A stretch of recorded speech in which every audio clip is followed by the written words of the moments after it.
Okay, let's see. Hi, everybody. Chat, let me know if YouTube looks okay. It looks okay on my end, but it did briefly cut out there. Let's see. Oh, it looks good. Now it looks okay. Looks like we're good. Chat, let me know if you have any issues, but I think we're okay here. All right, I'm going to get going because it looks okay on my end. So I think we're good. All right. Hi, everybody. I got a quick one here. This is just an off-the-cuff thing that I was listening to something, and I'll explain why. But I was listening to an AIG podcast, and it kind of struck me. So I wanted to talk about it briefly. So this is a little bit tangential to what I normally do here, but it's related, and it's something I try to emphasize. So if you are not new here, if you are new here, hi, welcome. If you're not new here, you've probably heard me say that when you're dealing with creationism and creationist misinformation, you have to understand that the fake science that they promote isn't the point. It's kind of tangential to the actual point. So you can't just refute them on the science and expect that to like accomplish your goal of, winning the argument about creationism, whatever that looks like. Oh, my mouse has apparently died. This is not going to work if I don't have a mouse. Hang on a second, folks. I may have a problem here. Well, all right, we'll make it work. All right. Make it work without the mouse for now. This is what live TV is, folks. Always check your devices before you start. So, as I was saying, you can't just refute creationists on the science. You have to consider the bigger picture of what they're doing and think about what you do in response to them in that context, right? So one of the reasons that you can't just go after the science is that creationism isn't just science. They pretend it is, but it's not. It's fundamentally part of the broader culture war. Like, that's what creationism is. And I'm speaking specifically in the United States here, right? You have organizations like Answers in Genesis and Discovery Institute. These are ministries or organizations that promote various forms of creationism, but that's not really their point.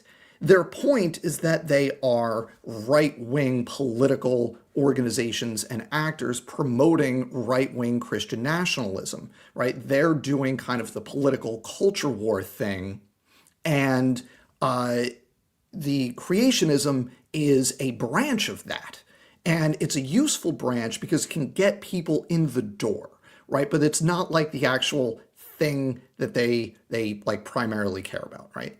Now, the other side of that, right? You've got the political culture war, right-wing Christian nationalism thing that is like the goal.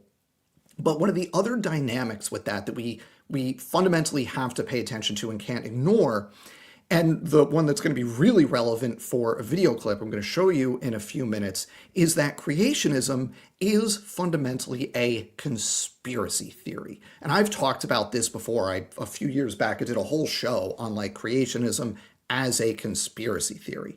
Because in order for creationism to be true, there needs to be a century-plus conspiracy theory carried out at this point in the 21st century by literally millions of people in the scientific community, in the media, in publishing, in politics, in education. That must be the case, that there is this massive global conspiracy theory.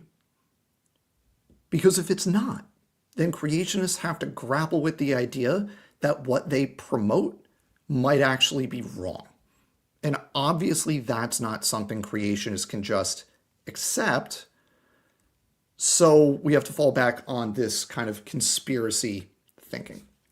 Now, a hallmark of conspiracy theories is what I like to call the conspiracy theory domino effect. I don't know if this is like a real thing, or if there's like an official term for it in the literature. It's not my field, so I don't know, but I call it the conspiracy theory domino effect. And it's this fairly well documented phenomenon where when someone buys into one conspiracy theory, that predisposes them to buy into or fall for a bunch of other conspiracy theories. So you very rarely have somebody who only accepts one single conspiracy theory but can see through all the rest, right? What tends to happen is you're going to have someone who's a young earth creationist who also happens to be an anti-vaxxer and might be a flat earther and buys into, whatever other nonsense is out there, just relevant for what we'll see in a minute. The Gates Foundation is going to put a microchip in you or something,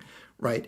And the reason for this is twofold, right? One is that conspiracy thinking, right? Accepting and buying into and truly integrating a conspiracy theory as part of your own identity, that trains you to suppress your critical thinking skills. Because you can, for any conspiracy theory, there are a million holes, right? It's just full of plot holes. And you have to ignore that, right? You have to give up that you're going to look for and accept when you find holes in that facade, right? And then the other side of it is that alongside letting those critical thinking muscles atrophy, conspiracy thinking gives your motivated reasoning an amazing workout, right? Just all the time. So that any new piece of information, whether it's contradictory or supportive or neutral, you're going to integrate it as part of your conspiracy thinking. And we see this manifested so often in situations where evidence against your conspiracy theory or the absence of evidence for it becomes, in a bank shot kind of way, evidence for the conspiracy theory. Because of course it must. There's evidence out there. They're covering it up, right? It's being hidden from you. That's why we can't find the evidence, because it's being hidden. So the absence of evidence for the theory becomes evidence for the conspiracy itself. Right? We see this all the time. So you have these two things together, a lack of critical thinking skills or a purposeful reduction in critical thinking skills combined with the constant practicing and honing of your motivated reasoning skills. And I think it's pretty obvious why those two things together are an extremely dangerous conversation for just people being able to accurately be aware of and discern what is reality and what is nonsense, right? So let's put these two things together, and I promise we're getting to the point that is the reason for this random Tuesday afternoon stream. You put these two things together, the culture war and the conspiracy thinking, because that's where Answers in Genesis sits, right? They're a young earth creationist ministry whose real goal is right-wing culture war stuff. Right, you put those two things together, you get Answers in Genesis, and that's the reason we're here, because earlier today I was listening to AIG's Zero Compromise podcast, as I do because I am nothing if not a consumer of creationist media. The sacrifices I make, right, folks? So I was listening to their most recent episode, which came out today, which is, say, August 4th, 2026, and there was a bit into this episode. It was only like three and a half minutes in, and it made me do a double take. So I'm going to pull this up. I pulled the clip off YouTube and just got this little bit that I want to play for you. And then we're going to come back and talk about it because my jaw was on the floor when I heard this. I had to go back and re-listen and make sure I heard it right. So let me play this for you, and then we will talk about it. Okay, here we go. And as always, chat, let me know if you can hear it. Make sure it's good. Here you go. So diving then into this issue of the climate change aspect, what's going on and what were you researching? What do we need to know?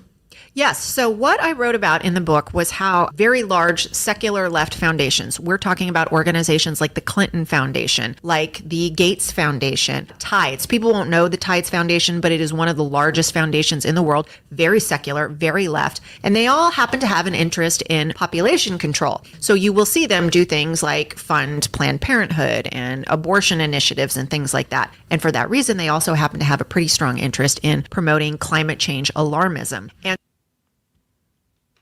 did everyone catch it? I'm going to go back. And we're going to hear it a second time because I want to make sure everyone caught the important part there. We're going to go right back here. Left. And they all happen to have an interest in population control. So you will see them do. They all happen to have an interest in population control. They all happen to have an interest in population control. That, I don't do this much on this channel. That is fucking crazy. That is fucking crazy.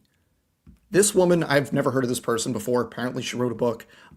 She says that liberal nonprofits are pushing climate change alarmism because they're interested in population control. And I want to be clear, this is not some overtly right-wing, like Crazy Town podcast. This is not the old Alex Jones InfoWars thing. This isn't right-wing talk radio. This is an Answers in Genesis show, which at the very least represents itself or positions itself like relatively close to the mainstream of conservative American politics, right? So I want to just take a minute and just make sure everyone can see just how absolutely crazy and how absolutely dangerous that is, because it is genuinely bananas and also like actually dangerous. Because what we just heard is full on like great replacement shit. The liberals, and I want you to hear the triple parentheses when I say that, the liberals, according to these people, want to control the white population through abortion and birth control so immigrants can take over. And they're doing it under the guise of addressing climate change, like an actual existential threat. That's what is being kind of promoted here. That's what that person was just describing. I shouldn't have to spell this out, but I will. This is the anti-Semitic Great Replacement conspiracy theory, right? That's what this is, where it's capital T, capital J, the Jews behind the scenes, pulling the strings, engineering the downfall of Western civilization, right? That's what that person was describing. Now, they never get into, of course, like, the why would you do that, right? That's they don't ever have, like, the foundation, right? They just have the conspiracy theory. And again, a little bit of critical thinking makes it all fall apart. But that's not what we're talking about. We're not here to debunk it because we don't have to. It's obviously crazy. What we're here to talk about is what it actually means, right? Because this is a person saying that access to birth control and abortion, both of which are healthcare, right? And just like things everyone should have access to in a healthy society, those are components of an international, non-governmental effort to fundamentally change or overthrow Western, which is to say white, civilization, right? That's the conspiracy theory that's being promoted here. And like, I want to be super, super clear about this because Answers in Genesis doesn't like want to like overtly be promoting an anti-Semitic conspiracy theory, but that's what they're laundering here.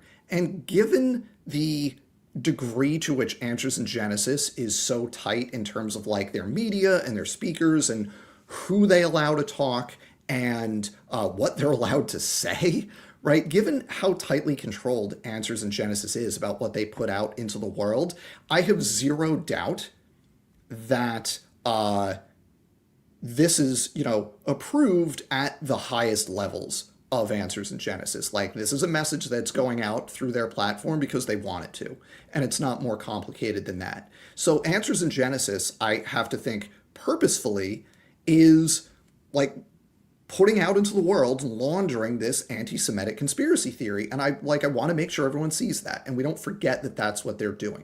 They're pretending to do science. What they're actually doing is both driving and riding the right-wing Christian nationalist train, right? It's a positive feedback loop of all of these organizations, right? And they're pushing it further, and then they're along for the ride when someone else pushes it further. And they want to push this train to its logical fascist conclusion, right? You can draw a straight line from what we just heard in that little snippet to people like Tucker Carlson, who's, a little more overt about it, but at least gestures at or tries to be part of the mainstream kind of conservative politics in the United States. And then from him to people like Nick Fuentes, who are pretty overtly Nazis. Like, Nick Fuentes is like a literal Nazi, but he's not doing something fundamentally different in terms of his message from Tucker Carlson. The message is the same. It's the delivery is different. The delivery is more shocking. It's more overt, but they're doing like the same thing fundamentally. And from there, it's really not that far to the ethnic cleansing of everyone except the right kinds of Christians from society, which I don't think I have to say to anyone, like, that's the end game. We know that's the end game because that's what they tell us. You listen to people like Richard Spencer or Nick Fuentes, and like they tell us what the end game is, and people just don't want to believe it. But then you have respectable organizations, and I use that term very loosely in this context, laundering the exact same conspiracies. Okay? It's all of a piece. It's all the same thing, and fundamentally it all has the same goal, right? It's the question of, are we going to have a liberal, democratic, pluralistic society, or are we going to have a white Christian nationalist society? That's the fundamental divide in the United States right now, and everybody from, the Republican Party to Answers in Genesis to the, Tucker Carlson, all the way out to the Richard Spencers and the Nick Fuentes crowd, right? They all have the same fundamental goal at the end of the day. It's just who is willing to be more open about what that goal is and the means that they advocate to get there.